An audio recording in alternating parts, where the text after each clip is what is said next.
Very warm good evening to all and welcome to Unacademy. This is Surbhi, your educator, and I welcome you all in today's class and this platform and our channel Unacademy CSIR Life Sciences. So I hope everybody is doing fine and great, and I welcome you all in today's class.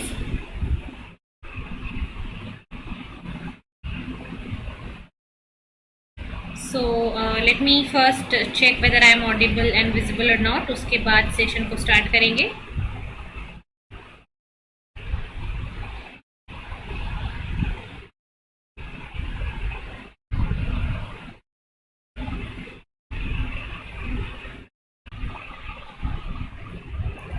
Okay, so let's start the lecture.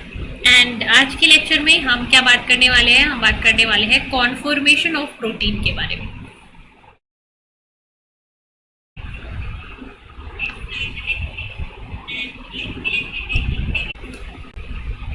Okay, so let's start the lecture. Conformation of proteins. And before starting the lecture, let me tell you few important things related to Unacademy.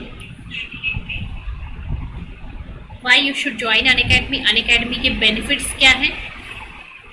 So benefits की अगर हम बात करें Unacademy की, so Unacademy का platform आपको plus subscription,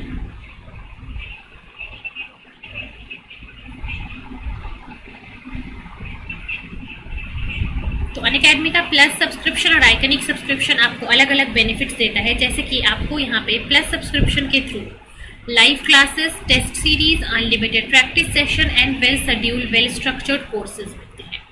तो ये 4 बेनिफिट आपको मिलता है जब आप अनअकैडमी के प्लस सब्सक्रिप्शन के साथ जुड़ते हो. इसके अलावा अगर आप अनअकैडमी का आइकनिक सब्सक्रिप्शन लेना चाहते हो तो आइकनिक सब्सक्रिप्शन के अपने अलग बेनिफिट्स हैं, अलग फायदे हैं. जैसे कि आइकनिक सब्सक्रिप्शन आपको पर्सनल गाइडेंस देता है, जहाँ पे आपको पर्सनल मेंटरशिप मिलती है. एक मेंटर आपको through out your preparation guide करता है.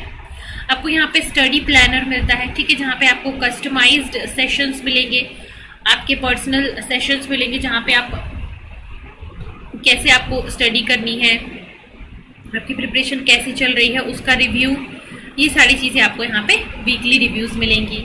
स्टडी मटेरियल मिलेगा, नोट्स मिल जाएगा आपको, प्रैक्टिस क्वेश्चंस मिल जाते हैं, और यहाँ पे आपको एक्सपर्ट गाइड करेंगे, आपके परफॉर्मेंस का एनालिसिस होगा. सो ये सारी चीज़ें जो हैं जहाँ पे पर्सनल लेवल पे आपको गाइड किया जाएगा. सो एक पर्सनल लेवल पे गाइडेंस जो है वो आपको अनअकैडमी का आइकनिक सब्सक्रिप्शन देता है.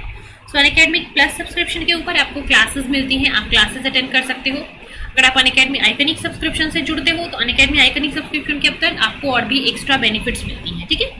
सो ये टोटली आपकी चॉइस है कि आप कौन से सब्सक्रिप्शन के लिए जाना चाहते हो, प्लस या फिर आइकनिक. आप जो भी सब्सक्रिप्शन लेना चाहते हो, दोनों ही सब्सक्रिप्शन के अपने फ़ायदे हैं. दोनों ही सब्सक्रिप्शन के अंदर आपको कुछ ना कुछ सीखने को मिलेगा. दोनों ही सब्सक्रिप्शन के अंदर आपको अनअकैडमी के ऊपर पूरी की पूरी क्लासेस मिलेंगी, है ना. पूरी क्लासेस आपको, पूरा कोर्स स्ट्रक्चर्ड तरीके से आपकी पूरी कोर्स को कंप्लीट कराई जाएगी यहाँ पे. बट वही है कि अगर आप आइकनिक सब्सक्रिप्शन ले रहे हो तो यहाँ पे आपको पर्सनल कोच मिलेगा, पर्सनलाइज्ड डाउट क्लियरिंग सेशंस मिलती है, स्टडी मटेरियल मिलता है, एसओपी और इंटरव्यू प्रिपरेशन का मौका भी मिलता है. सो प्लस सब्सक्रिप्शन के अपने फायदे हैं. आप अगर प्लस सब्सक्राइब कर रहे हो, आइकनिक सब्सक्रिप्शन अगर आप लेना चाहते हो तो उसके अपने फायदे हैं. So it's totally your choice कि आप कौन सी सब्सक्रिप्शन लेके अपनी प्रिपरेशन करना चाहते हो. बस आपको क्या करना है, प्रिपरेशन करने के लिए, सब्सक्रिप्शन लेने के लिए आपको अनअकैडमी का लर्निंग ऐप आप डाउनलोड कर लोगे प्ले स्टोर से. प्ले स्टोर पे आप जस्ट सर्च करोगे, ठीक है, प्ले स्टोर पे आप सर्च करोगे तो आपको अनअकैडमी का ऐप मिल जाएगा. ऐप को इंस्टॉल कर लेना है. इंस्टॉल करने के बाद आपको गोल सेलेक्ट करना है. गोल क्या सेलेक्ट करोगे? CSIR UGC नेट, ठीक है. CSIR UGC नेट अपना गोल सेलेक्ट कर लेना है. और CSIR UGC नेट की कैटेगरी में अगर आप फ्री क्लासेस देखना चाहते हो तो आप यहाँ पे फ्री लाइव क्लासेस पे क्लिक करोगे. इसके अलावा अगर आप प्लस सब्सक्रिप्शन लेना चाहते हो तो आपको क्या करना है, आपको यहाँ प्लस पे क्लिक करना है. सो अगर आप फ्री क्लास देखना चाहते हो so you can click on the free classes, ठीक है, जो कि अनअकैडमी की स्पेशल क्लासेस होती हैं और वो आप अटेंड कर पाओगे. अगर आप अनअकैडमी का सब्सक्रिप्शन लेना चाहते हो तो सब्सक्रिप्शन लेने के लिए आपको क्या करना होगा, आपको यहाँ पे प्लस पे क्लिक करना होगा. प्लस पे क्लिक करके then you have to click on the get subscription, ठीक है. गेट सब्सक्रिप्शन पे जैसे ही आप क्लिक करोगे देन आपको क्या करना होता है, नेक्स्ट आपको अपना प्लान चूज करना होता है कि आप कौन सा प्लान देना चाहते हो। चूज योर प्लान, ठीक है, आपको अपना प्लान चूज करना होता है। और प्लान चूज करते टाइम आपको ध्यान रखना होता है कि आप यहाँ से कौन सा प्लान लेना चाहते हो। सो 24 मंथ, 12 मंथ, 6 मंथ्स के अलग अलग प्लान है आपके लिए, यहाँ से आप प्लान चूज कर सकते हो। और जो प्लान भी आप चूज करोगे, अगर आप चाहते हो अनअकैडमी से 10% ऑफ लेना, तो इसके लिए आप मेरा रेफरल कोड यूज कर सकते हो। मेरा रेफरल कोड है सुरभि01, ठीक है। इस कोड को यूज करके आप अनअकैडमी से ले सकते हो 10% ऑफ, ठीक है। And those who are interested to go for plus subscription, तो आपके लिए अभी बहुत अच्छे नए बैचेस लॉन्च हो रहे हैं, जैसे कि a new batch that is a आउटसाइन बैच फॉर क्रैश कोर्स, ठीक है, which is for CSAT net, ठीक है, लाइफ साइंसेज। सो इस नए बैच में आप अपने आप को इनरोल कर सकते हो, जो कि 13 अक्टूबर से स्टार्ट हुआ है। इसके अलावा अनदर बैच दैट इज आउटसाइन बैच फॉर मैथमेटिकल साइंसेज। अगर मैथमेटिकल साइंस की आप प्रिपरेशन कर रहे हो, सो ये भी आपका 12 अक्टूबर से नया बैच स्टार्ट हुआ है। Another batch is for GATE and CSAT UGC NET for chemical sciences. तो इस बैच में भी अगर आप अपने आप को इनरोल करना चाहते हो, तो आप अपने आप को इनरोल कर सकते हो। And those who want to take the subscription now, तो उनके लिए अभी बहुत ही अच्छी बेनिफिट, बहुत ही अच्छी ऑफर क्या है कि अगर आप अभी सब्सक्रिप्शन लेते हो, सो अभी सब्सक्रिप्शन के साथ अगर आप 24 मंथ का सब्सक्रिप्शन ले रहे हो, सो इस 24 मंथ के सब्सक्रिप्शन में साथ आपको 3 मंथ की सब्सक्रिप्शन जो है वो एक्स्ट्रा फ्री में मिल जाएगी। तो अगर आप 24 मंथ के लिए जुड़ रहे हो, तो 24 मंथ के साथ आपको 3 मंथ की सब्सक्रिप्शन एक्स्ट्रा फ्री में मिलेगी। और ये ऑफर आपके लिए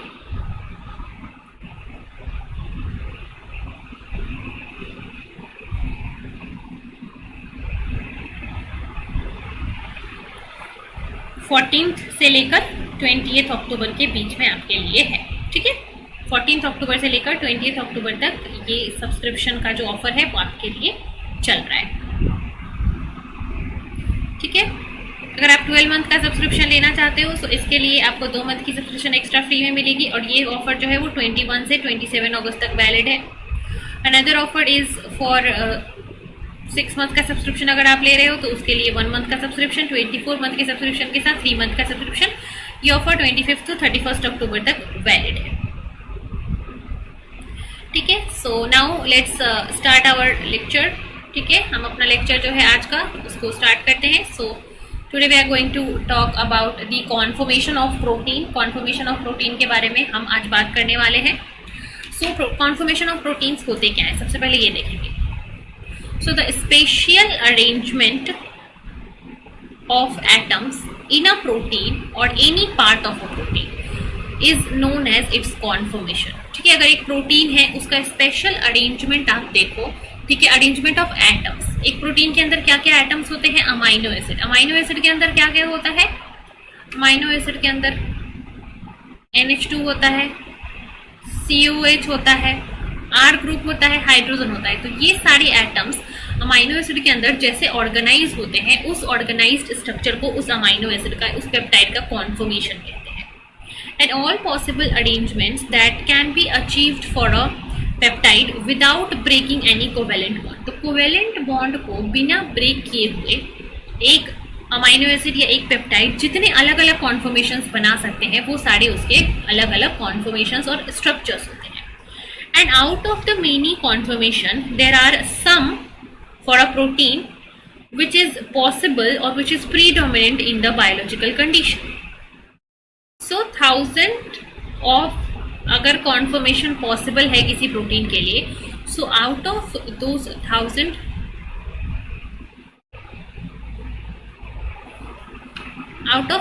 possible conformations, ठीक है, out of those 1000 conformations only few are possible. उसमें से सिर्फ फ्यू जो है वो पॉसिबल हो सकते हैं।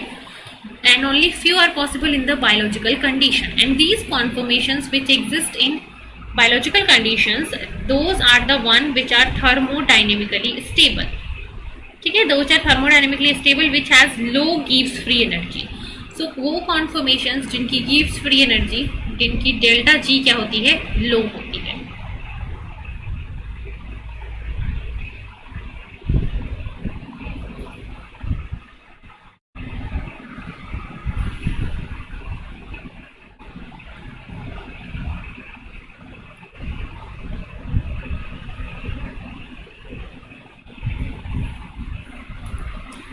सो जहाँ पे लो गिव्स फ्री एनर्जी होती है, सो लोएस्ट गिव्स फ्री एनर्जी जिस कॉन्फॉर्मेशन की होगी वो थर्मोडाइनेमिकली स्टेबल रहेगा। ठीक है, चलो। And for a protein there are 4 possible conformations.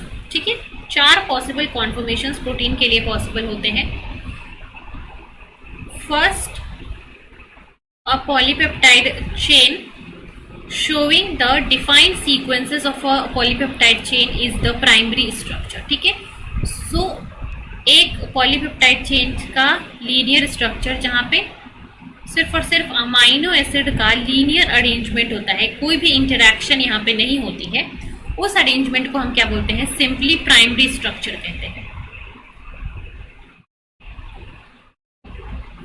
ठीक है, so a polypeptide chain that has a sequence of amino acids, that sequence or that structure is known as primary structure. Then comes the secondary structure. So secondary structure can be described as special conformation of polypeptide where there are interaction between the amino acid। अब ये primary structure है जहाँ पे amino acids हैं।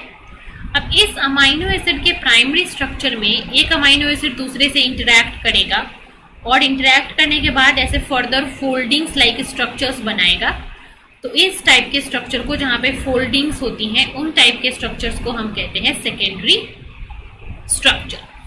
ठीक है,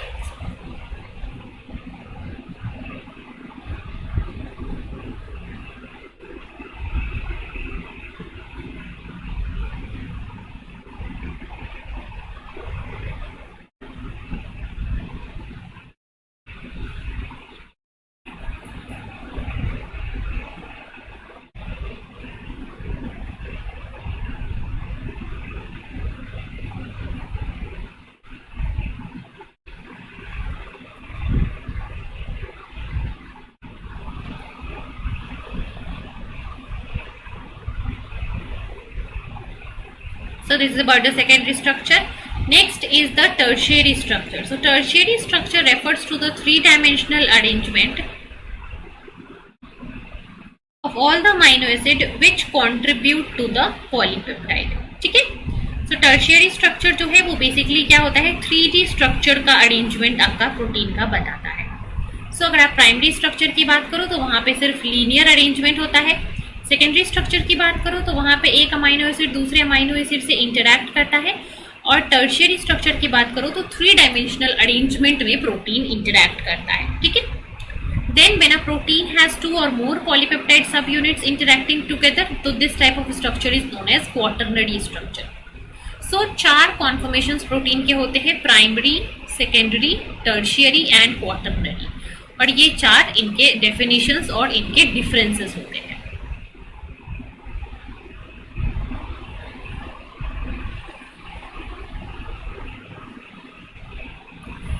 ठीक है, सो सबसे पहले हम प्राइमरी स्ट्रक्चर तो क्या होता है? लीनियर अरेंजमेंट होता है अमाइनो एसिड का। So there is nothing to read more about that. अब हम बात करेंगे नेक्स्ट स्ट्रक्चर जो कि सेकेंडरी स्ट्रक्चर है।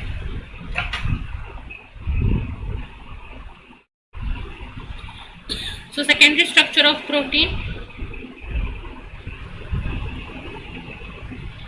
so the most commonly observed secondary structures are alpha helix and beta strand। So these are the 2 most important secondary structure of protein and they maximize formation of intramolecular hydrogen bond। So ये जो आपका secondary structure alpha helix और beta sheet बनता है, इसमें क्या होता है? large number of intramolecular hydrogen bonding होते हैं। and इस इंट्रामोलिकुलर हाइड्रोजन बॉन्डिंग के साथ साथ इनमें स्टेरिक रिपल्शन का क्या होता है? मिनिमाइजेशन होता है। सो ये 2 प्रॉपर्टी के कारण secondary structures are stable and based on the secondary structure proteins are of 2 categories, fibrous protein and globular protein. So fibrous protein का क्या डेफिनेशन है? It is a secondary structure in the polypeptide chain where only one type of secondary structure is there। मतलब एक polypeptide chain है, मान लो पूरा का पूरा polypeptide chain जो है वो एक सिंगल सेकेंडरी स्ट्रक्चर बनाएगा। जैसे कि अगर यहाँ पे अल्फा हेलिक्स है, सो इस पूरे प्रोटीन के जगह हर जगह पे सेकेंडरी स्ट्रक्चर हमेशा अल्फा हेलिक्स ही होगा।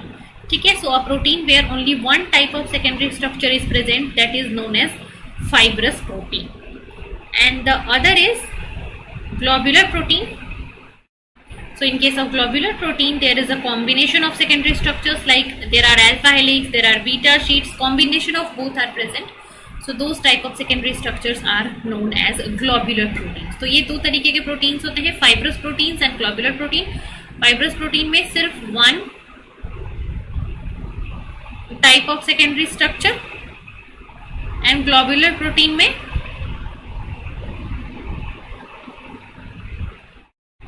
ठीक है, ग्लोबुलर प्रोटीन में मल्टीपल सेकेंडरी स्ट्रक्चर्स होते हैं. ठीक है, ये हो गया प्राइमरी सेकेंडरी स्ट्रक्चर के दो के अलग अलग अरेंजमेंट से, fibrous protein and globular protein. ठीक है, is this clear everyone?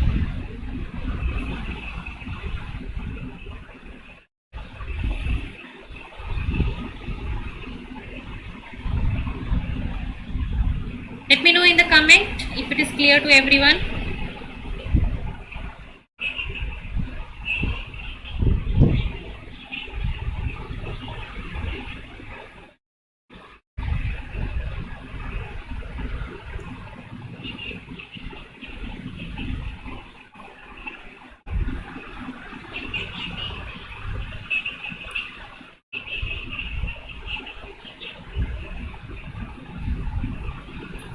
Let me know in the comments if it is clear.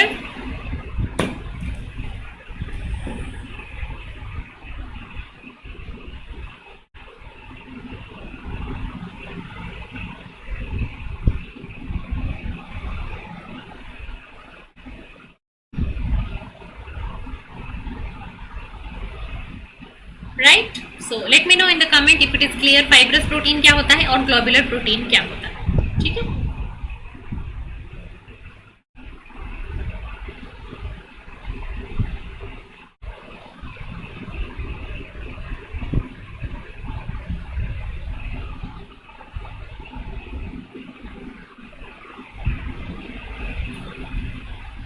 ठीक है. चलो, तो सबसे पहले हम फर्स्ट स्ट्रक्चर की बात करेंगे, that is alpha helix. So alpha helix is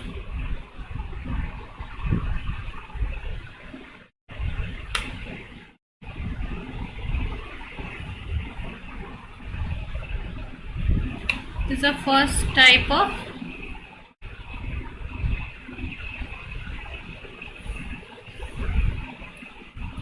secondary structure. ठीक है, so in alpha helix the polypeptide backbone is tightly wrapped around a x-axis or a axis which is drawn longitudinally through the middle of the helix. ठीक है, so एक helix होता है, एक straight imaginary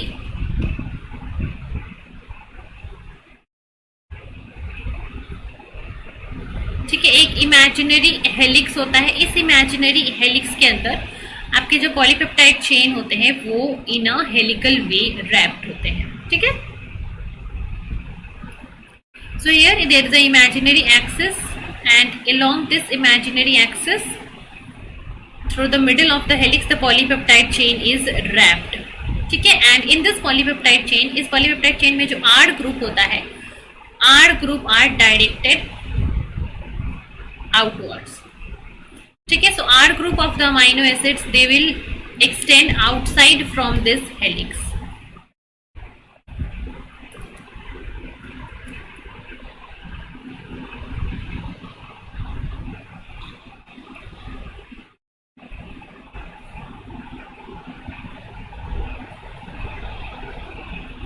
ठीक है, so here in alpha helix the polypeptide chain एक imaginary axis के along wrapped होता है और इस imaginary axis के अंदर ये जो R ग्रुप होते हैं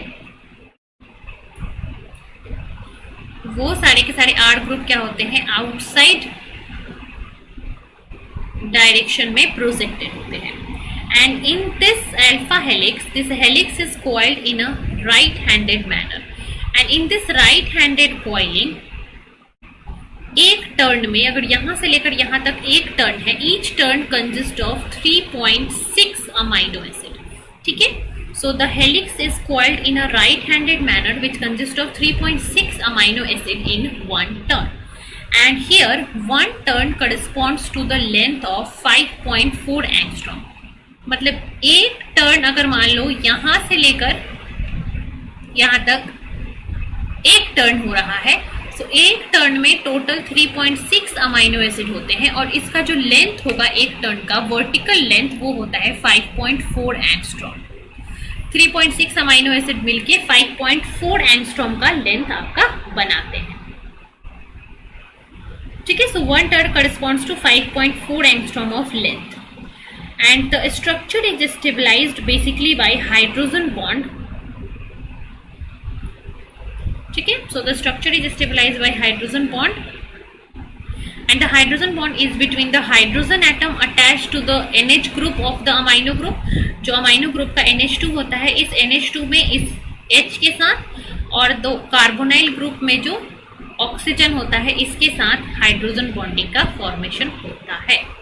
सो the structure is stabilised by a high extensive network of intramolecular hydrogen bonding between the hydrogen atom of the amine group and the oxygen atom of the carbonyl group. ठीक है, so the structure is stabilized by a hydrogen bond and the hydrogen bond is between the NH2 group and the carbonyl group. ठीक है, एक amino acid का NH2 group दूसरे amino acid के carbonyl group के साथ इंटरैक्ट करके hydrogen bond का फॉर्मेशन करता है। ठीक है, now each helix is held together with the adjacent amino acid with 3 or 4 amino acid. ठीक है, सो ये इंट्रामोलिकुलर हाइड्रोजन बॉन्डिंग इस तरीके से बनती है। मान लो ये एक अमाइनो एसिड है, यहाँ पे फर्स्ट अमाइनो एसिड है, ये सेकंड अमाइनो एसिड है, ये थर्ड अमाइनो एसिड है और ये फोर्थ का आधा। ठीक है, थर्ड के बाद आधा, सो ये हो गया 3.6 अमाइनो एसिड और ये 3.6 अमाइनो एसिड जो है वो मिलके बनाते हैं वन टर्न। ठीक है, 3.6 amino acid will make one turn.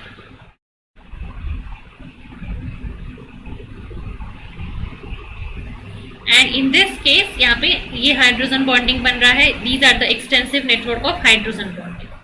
ठीक है, ये सारे हैं extensive network of hydrogen bonding जो कि इस अल्फा हेलिक्स के स्ट्रक्चर को स्टेबलाइज करेगा।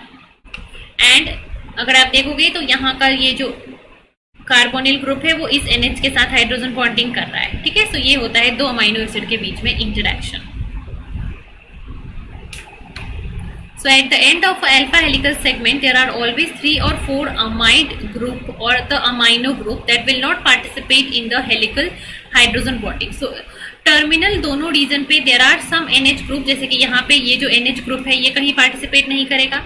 दूसरे टर्मिनल पे there are some carbonyl group जो कि कहीं भी इंटरेक्शन में पार्टिसिपेट नहीं करेंगे। सो दोनों टर्मिनल पे, इस टर्मिनल पे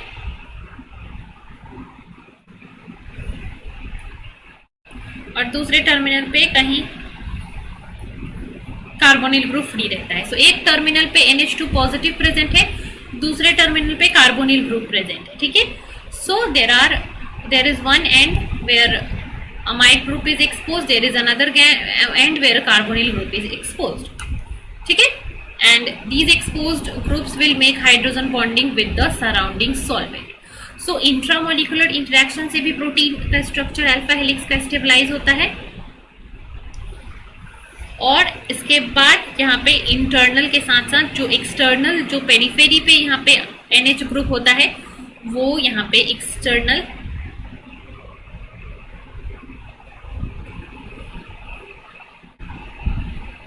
आउटर सराउंडिंग के साथ हाइड्रोजन बॉन्ड भी बनाते हैं। ठीक है, so alpha helix basically composed of L and D amino acid, both L and D amino acid. अगर एक पॉलीपेप्टाइड चेन है तो उसमें अल्फा हेलिक्स अगर बन रहा है तो सारे के सारे अमाइनो एसिड L में होगा या फिर सारा का सारा D अमाइनो एसिड में होगा। ठीक है, so in alpha helix of a polypeptide chain both L and D amino acid can be there. So L भी हो सकता है, D भी हो सकता है। And all residue must be of one stereoisomeric set. मतलब कि मान लो कोई पॉलीपेप्टाइड चेन है जिसमें सारे D अमाइनो एसिड है, वो अल्फा हेलिक्स बना रहे हैं। अगर आप इस D अमाइनो एसिड को चेंज करके L अमाइनो एसिड कर दो तो फिर ये अल्फा हेलिक्स जो है वो डिस्ट्रक्ट हो जाएगा। ठीक है,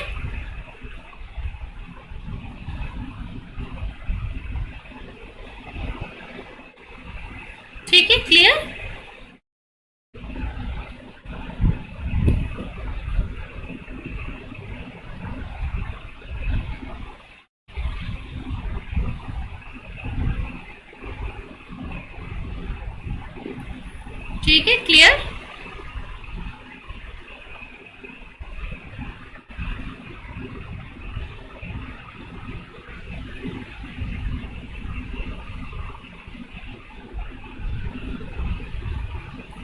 Yes, is this clear?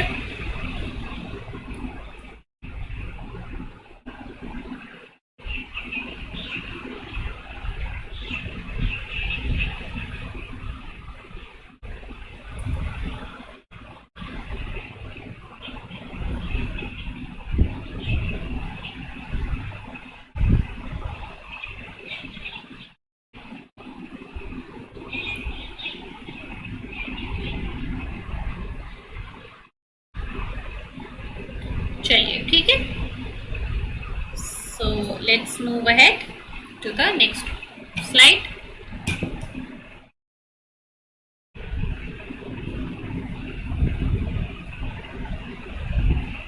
चलो, तो इस क्वेश्चन को करेंगे. What is the length of a polypeptide with 80 amino acid residue in a alpha helix. ठीक है. सो ये अल्फा हेलिक्स है, मान लो यहां से लेकर यहां तक क्या है, अल्फा हेलिक्स का एक टर्न है. And one turn consist of 3.6 amino acid. एक टर्न में 3.6 अमाइनो एसिड है और वन टर्न के बाद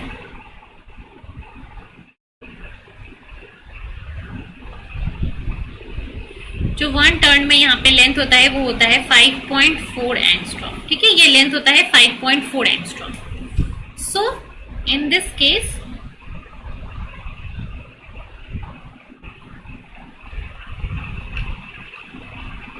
ठीक है, सो अल्फा हेलिक्स के अंदर 3.6 अमाइनो एसिड जो है वो 5.4 एंगस्ट्रॉम का डिस्टेंस कवर करता है. ठीक है, 3.4 अमाइनो एसिड जो है वो 5.4 एंगस्ट्रॉम का लेंथ बनाता है. सो वन अमाइनो एसिड कितना लेंथ कवर करेगा? 5.4 divided by 3.6. Then 80 amino acid कितना लेंथ कवर करेगा? 5.4 डिवाइडेड बाई 3.6 इंटू 80. ठीक है, सो इसको सॉल्व कर लीजिए, then you will get the answer. So this angstrom is the length of the polypeptide chain. Length of polypeptide chain अगर 3.6 amino acid जो है वो 5.4 एंगस्ट्रॉम का लेंथ बनाता है. सो वन अमाइनो एसिड कितना बनाएगा? 3.4 by 5/4 by 3.6. Then 80 amino acid कितना बनाएगा? 5.4 by 3.6 into 80. So this is the vertical length of the polypeptide chain.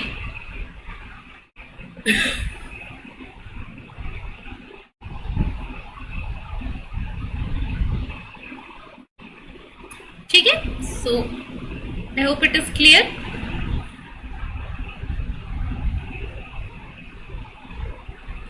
Three 3.6 amino acid 5.4 angstrom का लेंथ कवर करेगा. वन अमाइनो एसिड कितने करेगा? बीस एंगस्ट्रॉम. ठीक है, सो यहां से 80 अमाइनो एसिड कितना डिस्टेंस कवर करेगा? 5.4 3.6 इंटू 80 दिस एंगस्ट्रॉम. ठीक है, सो बहुत ही सिंपल सा कैलकुलेशन है. जितने नंबर ऑफ अमाइनो एसिड भी आपसे पूछा जाए 120 या 500 आप इस तरीके से उसको सॉल्व कर सकते हो. ठीक है,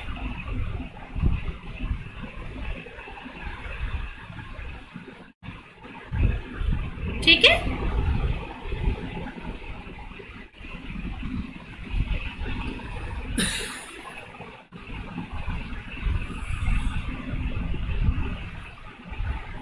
चलिए फटाफट से बताइए अगर ये सबको क्लियर है तो.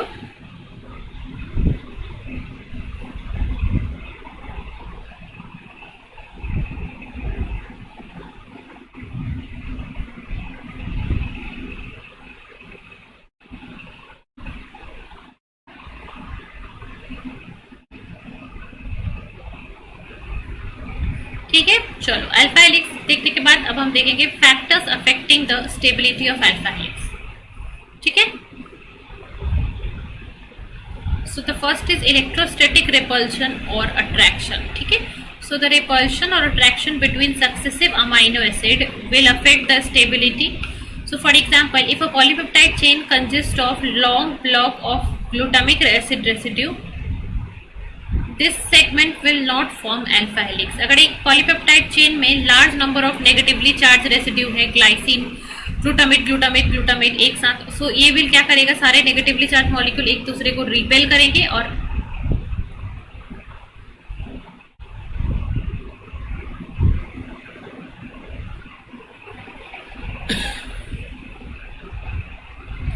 ठीक है. So if a polypeptide chain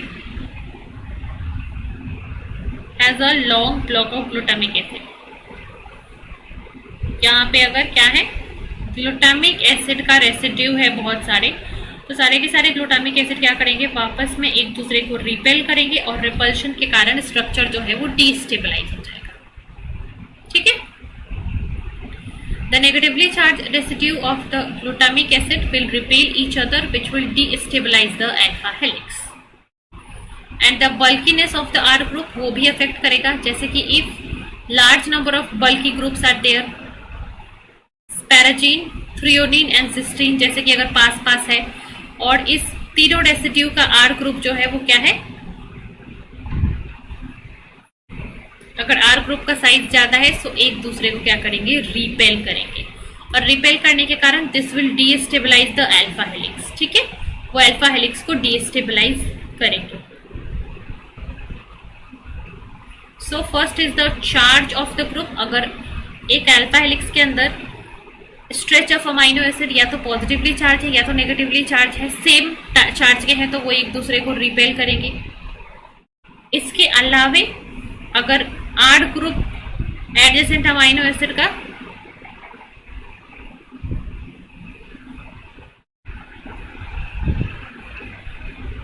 ठीक है, अगर R ग्रुप यहाँ पे एडजेसेंट R ग्रुप बल्की नेचर का है,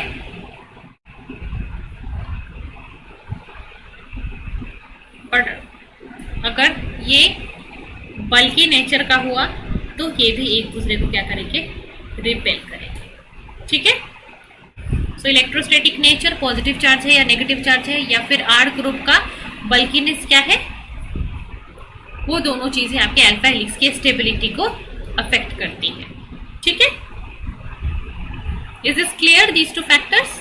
आप मुझे बताएं क्या ये दोनों क्लियर है, तो फिर हम आगे बढ़ेंगे आगे के फैक्टर्स की तरफ.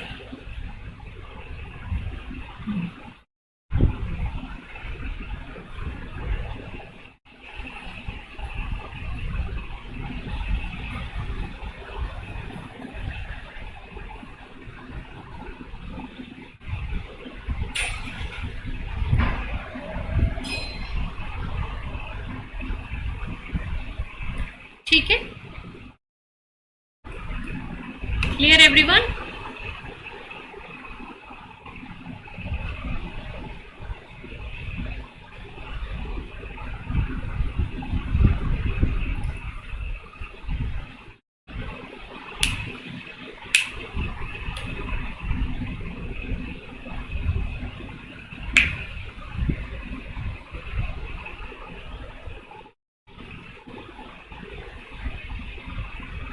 चलिए फटाफट से बताइए अगर ये क्लियर है तो.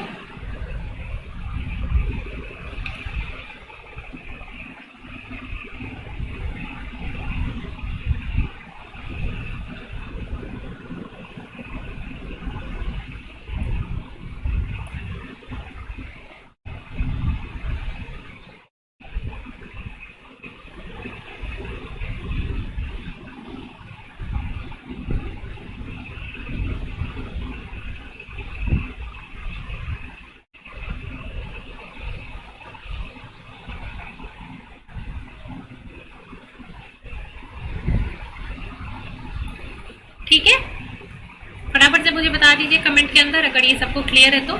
Electrostatic repulsion and attraction and the bulkiness of the R group, these are the two factors which will affect the stability of the alpha helix.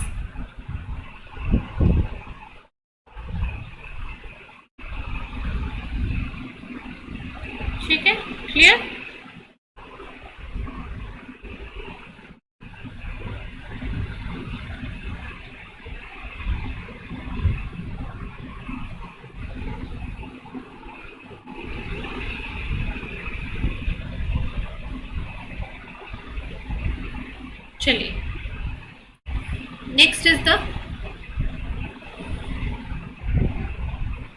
interaction between the R group space 3 or 4 residues apart.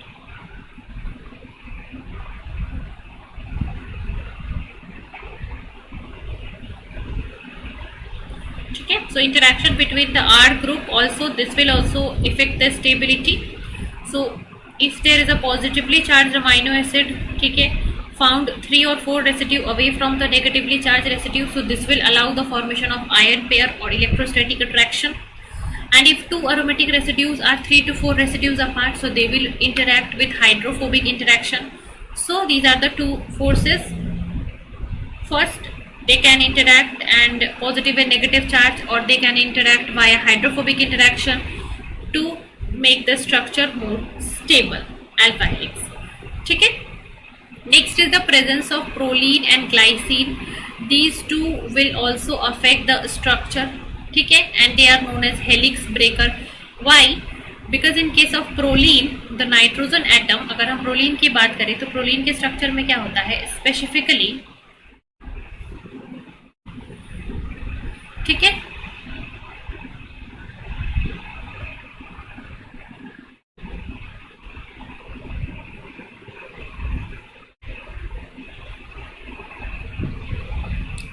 ठीक है, CH2 case में क्या होता है, ये NH2 and CH2 के बीच में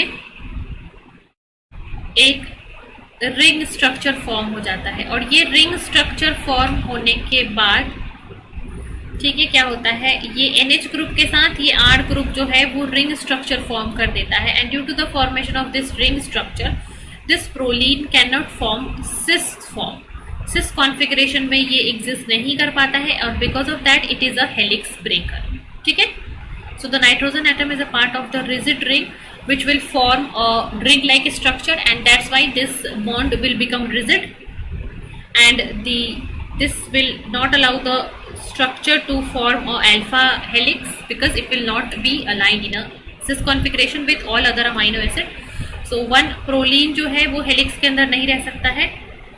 And next is glycine. So glycine is the smallest amino acid जिसमें R की जगह पे H amino होता है, and because of this glycine can be more flexible, और वो अल्फा हेलिक्स को स्टेबल नहीं रहने देता है. So proline and glycine are the two amino acid जो कि अल्फा हेलिक्स के अंदर अगर आता है सो वो अल्फा हेलिक्स के स्ट्रक्चर को क्या करता है, डिस्टर्ब कर देता है. ठीक है, so these are known as helix breakers. ठीक है, तो आपके जैसे एग्जाम में क्वेश्चन आ जाता है, ठीक है, कि हेलिक्स ब्रेकर्स इसमें से कौन सा है. सो हेलिक्स ब्रेकर जो है वो glycine and proline, these two are the amino acid. ठीक है, helix breakers, glycine and proline. ठीक है, so you have to know the reason why glycine is the helix breaker, because it is more flexible, it is the smallest amino acid, and why proline is a helix breaker.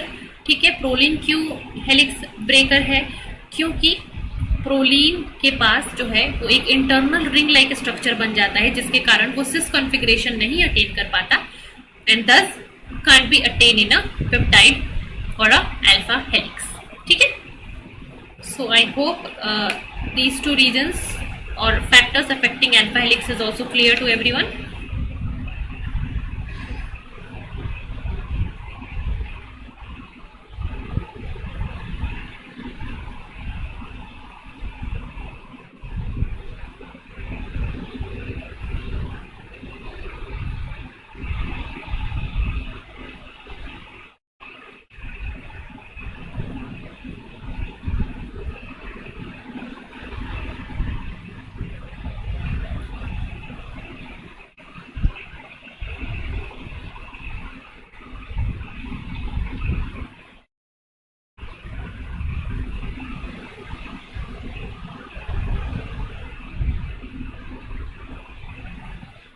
ठीक है, so I hope these two reasons are clear.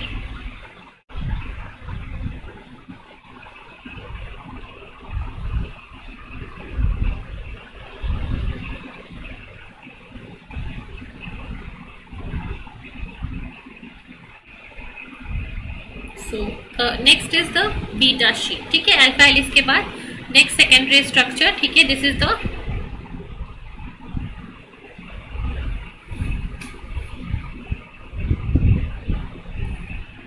This is the second most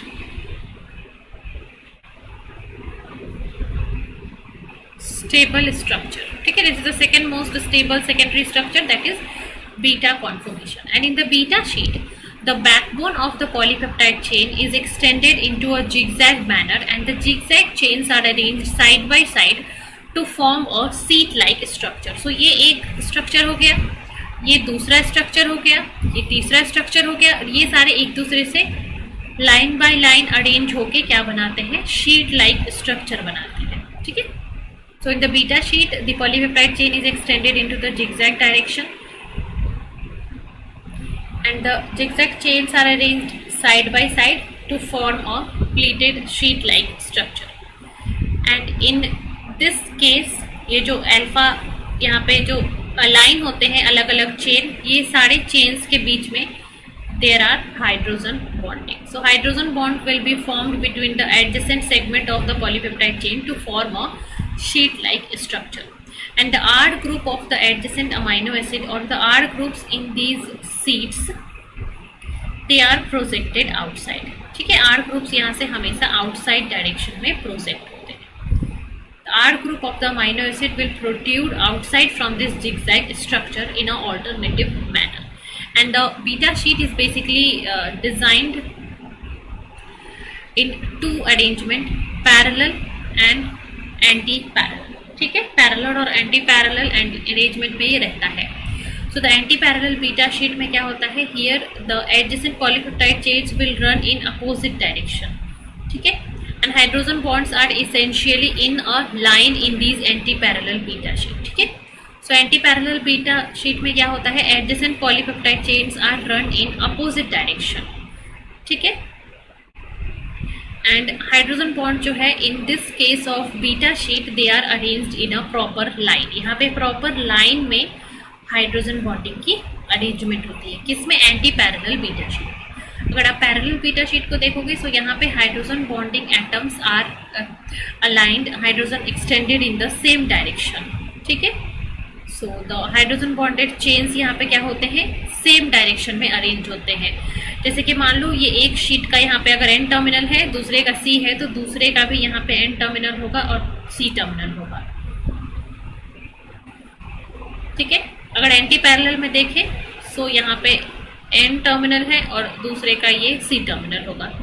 अगर यहाँ पे C terminal होगा तो यहाँ पे N terminal होगा. सो ये अपोजिट अरेंजमेंट होगा और यहाँ पे सेम अरेंजमेंट होगा, parallel and anti parallel arrangement. ठीक है, and here the hydrogen bonds are arranged in distorted manner. यहाँ पे ये डिस्टॉर्टेड मैनर में अरेंज है हाइड्रोजन बॉन्ड, यहाँ पे लीनियर अरेंजमेंट है. तो ये मेजर डिफरेंस होता है एंटी पैरेलल और पैरेलल अरेंजमेंट में. ठीक है,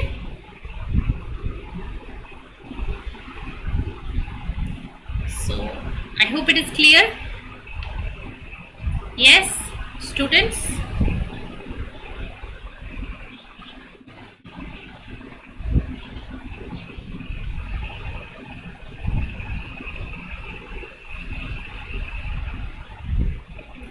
सो ये हो गया anti parallel and parallel beta sheet.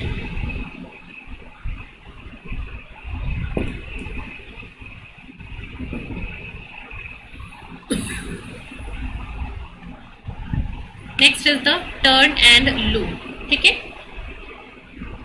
So globular protein basically consist of several segments of alpha helix and beta sheets joined together by various loop reason.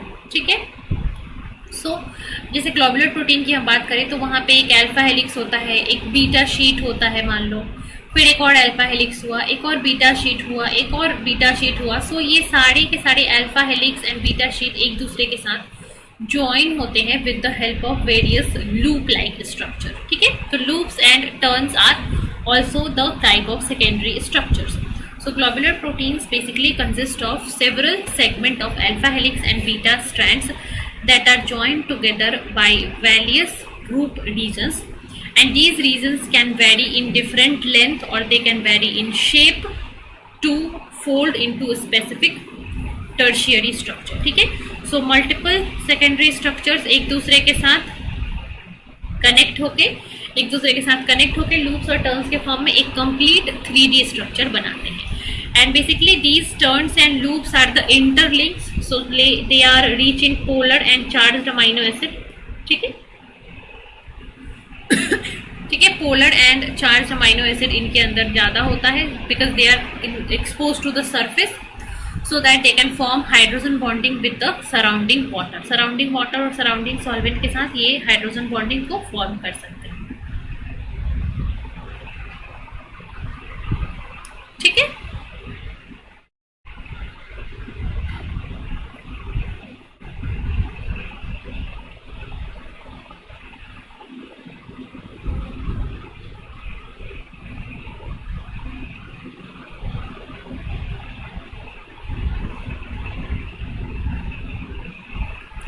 right, clear?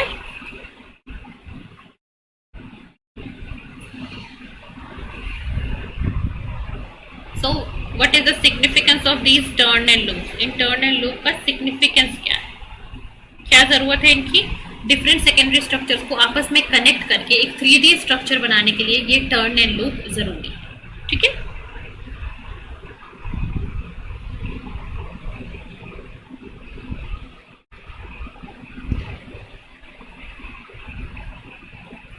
so they are rich in polar and charged amino acid. क्यों? ताकि ये hydrogen bonding form कर सके surrounding solvent के साथ और ये protein को स्टेबल रख सके. ठीक है,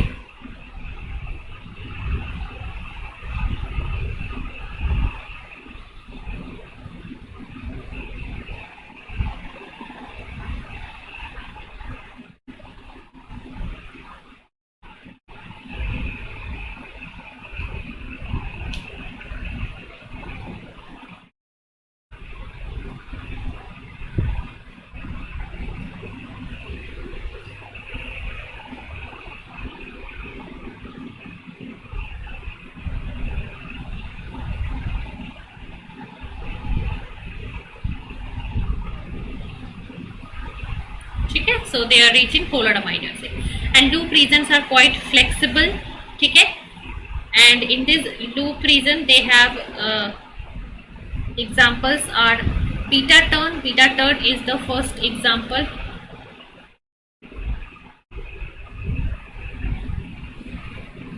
ठीक है, so let's see beta turns क्या होते हैं.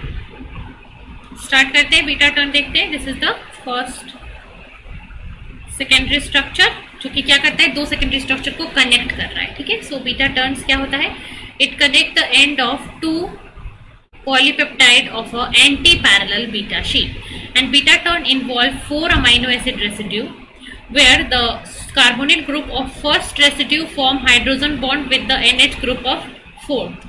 ठीक है,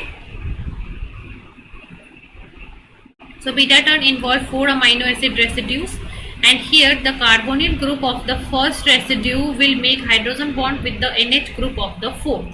At the central two residues, they are not participating any intra hydrogen bonding, but they will form hydrogen bonding with the surrounding. ठीक है,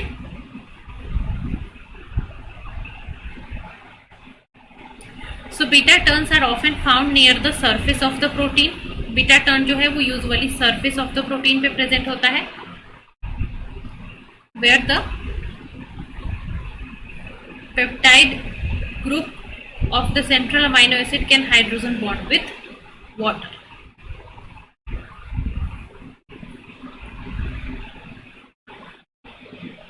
So beta turns are often found near the surface of a protein where the peptide groups of the central two amino acid can form hydrogen bond with water. ठीक है, so glycine and proline are usually present in the beta turn because they can be more flexible, they can acquire cis configuration और वो turns में usually present होते हैं. ठीक है, examples of अगर हम turns की बात करें, so there are delta turn, there are gamma turn, there are alpha turn and there are pi turn.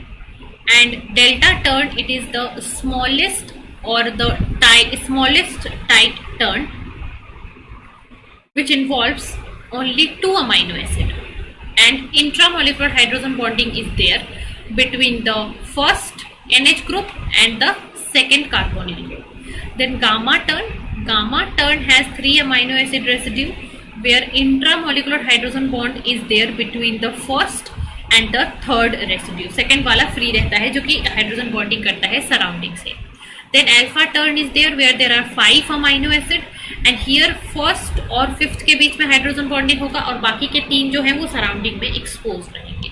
ठीक है. And then pi turn is there जहाँ पे 6 अमाइनो एसिड होगा.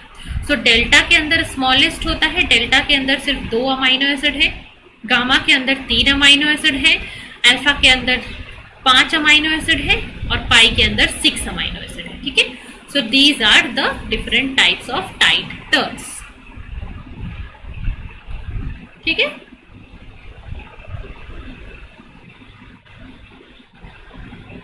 Is it clear?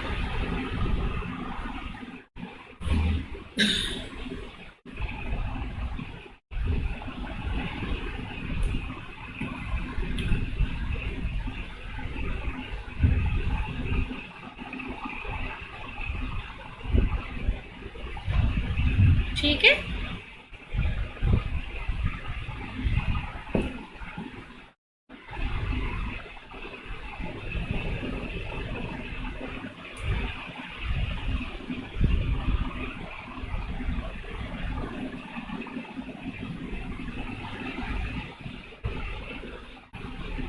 ठीक है. चलो, next is the tertiary structure. So the three-dimensional arrangement of these atoms is referred to as tertiary structure. And amino acids that are far apart in the polypeptide chain or which are in different secondary structures, they will interact to make the tertiary folded structure of the protein. And the tertiary structure of the polypeptide chain usually form a compact structure that will gain functionality. And in case of large polypeptide chain there are different subunits, ठीक है, which will acquire different secondary structures और फिर वो join करके एक tertiary structure बनाते हैं. ठीक है.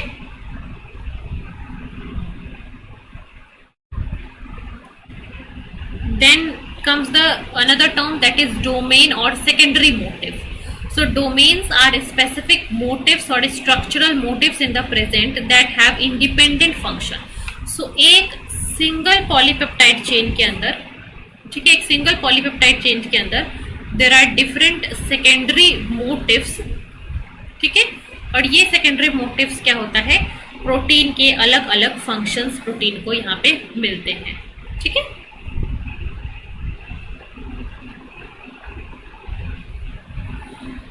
सो दीज मोटिव्स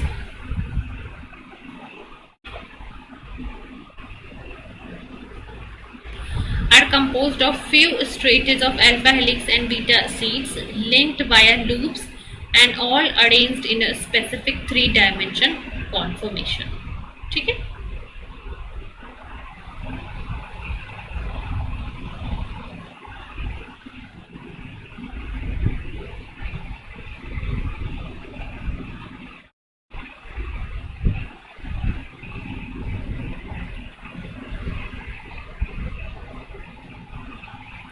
ठीक है. So domains are the secondary structural motifs and these motifs are composed of few strains of alpha helix or beta sheets that are linked via loops which will form a specific 3D structure. Some of the very conserved structural motifs are helical bundle, beta hairpin, Greek key motif, jelly roll or beta sandwich or beta barrels. So these are the example of different secondary conformations or different super secondary structures or domains or motifs. ठीक है. So यहाँ पे आपको figures दिख रहे होंगे. So helical bundles consist of several stretches of alpha helix and beta hairpin motif is a simple structural motif consist of different beta secondary structures. ठीक है. For example, there is one very common secondary motif that is Greek key motif which is composed of adjacent anti-parallel beta sheets. ठीक है. So ये हो गया आपका domains और secondary motifs और structural motifs. So read this and let me know if it is clear. पढ़ के बताइए मुझे that सेकेंडरी मोटिव्स या फिर डोमेन्स या फिर स्ट्रक्चरल मोटिव क्या होते हैं इनका सिग्निफिकेंस क्या है, और फिर आपको यहाँ पे बहुत सारे एग्जाम्पल्स दिखेंगे। ठीक है, ये सारी चीजों का आपको ध्यान रखना है। ठीक है, क्लियर?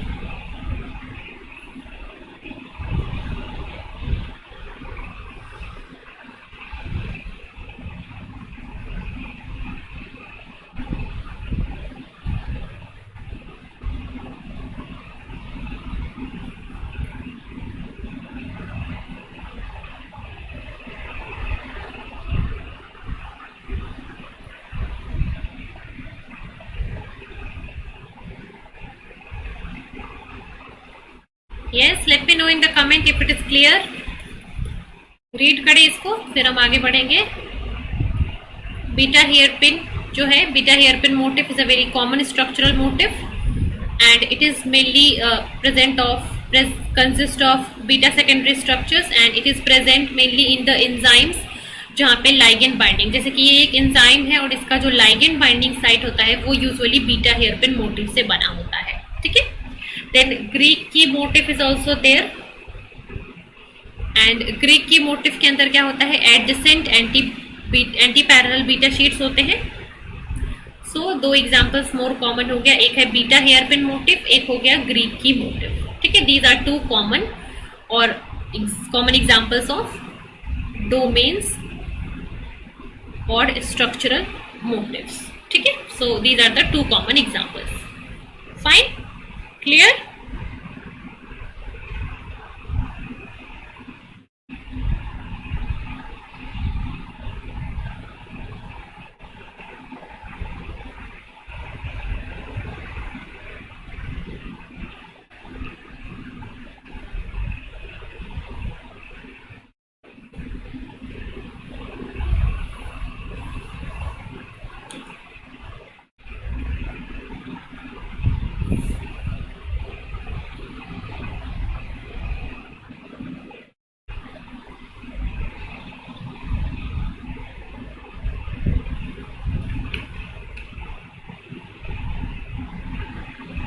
ठीक है, सो यहाँ पे आपको एग्जाम्पल्स है।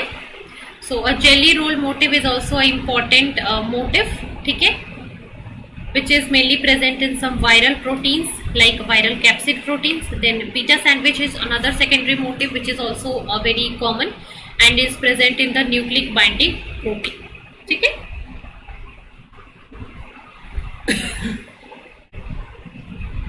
so jelly roll is another kind present in the viral protein.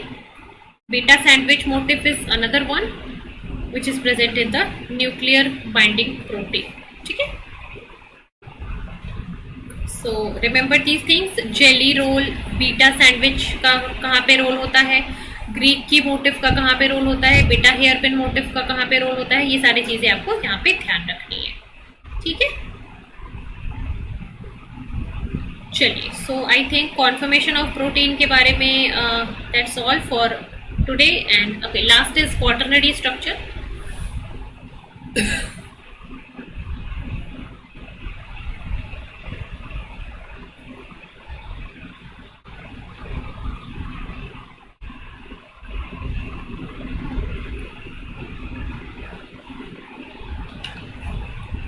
ठीक है, next is quaternary structure.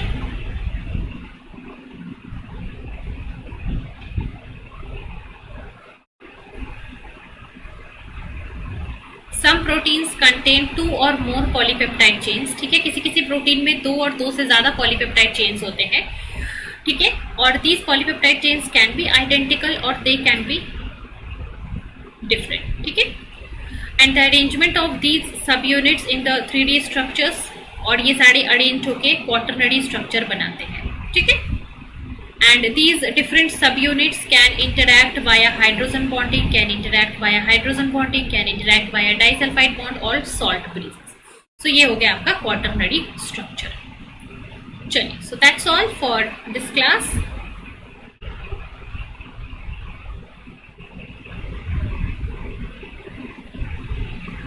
So I hope all these things about primary, secondary, tertiary and quaternary structures are clear to all. ठीक है,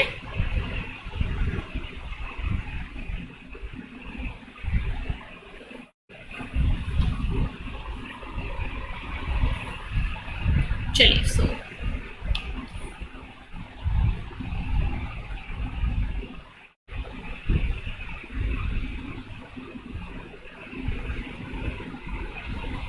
so I hope आज का lecture सबको clear होगा about primary, secondary, tertiary and quaternary structures. ठीक है, सो अगर आपको इस क्लास में कुछ भी डाउट होता है तो आप अपने डाउट को नीचे कमेंट में मेंशन कर सकते हो। ठीक है, जो भी आपका डाउट है आप उस कमेंट के अंदर मेंशन कर सकते हो और मैं आपके डाउट को कमेंट में क्लियर करने की कोशिश करूंगी या फिर अगली क्लास में हम उसको डिस्कस कर लेंगे। ठीक है, so that's all for this class and next we will be meeting tomorrow for our